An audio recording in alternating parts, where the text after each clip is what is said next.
Just now warming up enough for the bees to fly. I've seen on Facebook reels and people talking about building these PVC tubes. You know me, I'm the beekeeper on the cheap.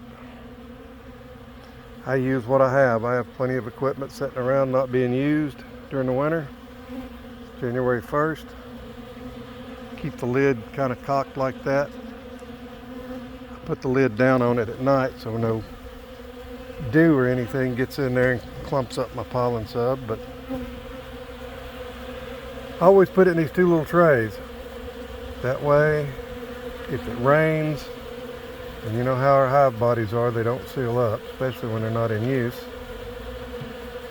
So water will get in there and it'll make a mess in the bottom. So I've started using these little pans to put the pollen sub in. Bees walk around in it, get it all over them, take it back to the colony.